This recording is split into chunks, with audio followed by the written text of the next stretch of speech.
Awali akizungumza diwani wa kata ya Kaliua Nestori Hoka amesema baada ya wazabuni waliokuwa wakiingia mkataba wa uzoaji wa taka kusuasua, halmashauri tayari imenunua lori litakalofanya kazi hiyo, huku akieleza kushangazwa kuona lori hilo halifanyi kazi iliyokusudiwa. Wale wazabuni tuliwapata ikaonekana ni wazabuni ambao uwezo wao ni mdogo. Umeona? Mwisho wa siku sasa tukaona kama halmashauri tununue lori. Ndio. Lori ile itakuwa kazi yake cooperate nini? Ili zoezi. Ndio. Kwa hiyo utoaji wa taka. Na kwa tumefanikisha kununua lori. Sasa sijajua labda afisa mazingira ataeleza tumekwama wapi lile lori kuanza kazi ya cooperate hizo shughuli. Sasa kwa sababu mzabuni kwanza aliyekuepo ameondoka, amekimbia na fedha za wananchi bila kukamilisha. Kwa sababu sasa advantage yake ni nini? Kwa sababu afisa mazingira yuko hapa na taka hizi na ndio zimeanza, lakini tutakuelekea sasa magonjwa yamelipuka ndio haya yanajitokeza na mvua zinanyesha. Basi yeye labda tusaidie kama halmashauri kupitia ofisi ya mkurugenzi wamejipangaje, kwa sababu lori tunalo na kila kitu kipo, shida ni nini?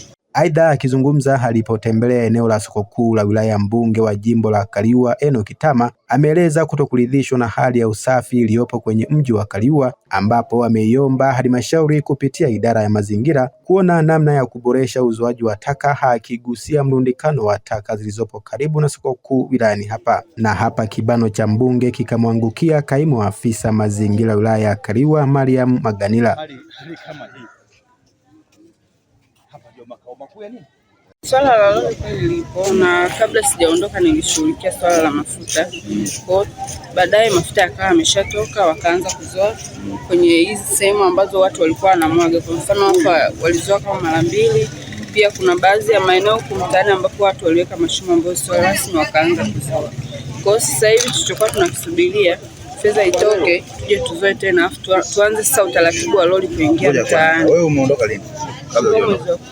Leo ni lini? Mwezi wa pili. Imepita miezi mingapi? Miezi mitatu. Miezi minne. Sasa sawa, miezi mitatu, siku 90 mpaka leo, hiyo process gani? Hii iliyotoka mara kwanza tulizoa na mtaani. Umeiona lakini taka hii. Unaiona hii taka? Hii taka si ya jana, sio ya mwezi uliopita. Ni ya muda mrefu. Imeanza kutengeneza kama mbolea. Hapa ilipo. Yaani mbolea. Sasa imeleka vizuri. Sasa hali kama hii, kama si hapa tu makao makuu ya wilaya pako hivi, unadhani kwenye kata zingine za pembeni panakuaje? Mheshimiwa, tufanye kazi kesho. Sio kesho. Mimi nataka saizi zitoke. Mimi nataka zitoke, maana nitafute kwanza mkurugenzi. Zitoke. Kwa sababu kama gari tunalo, budget tunayo. Sio umeweka vizuri. Tunafahamu. Tuna mambo ya dharura. Mheshimiwa, mimi nikombe nilifanyie kazi. Haya basi nifanyie. Hebu nifanyie. Maana yake mimi Mheshimiwa Diwani tutakuja hapa saa 10 mimi na wewe kukagua utekelezaji. Na kama kuna changamoto yoyote ni bora niambiwe saizi.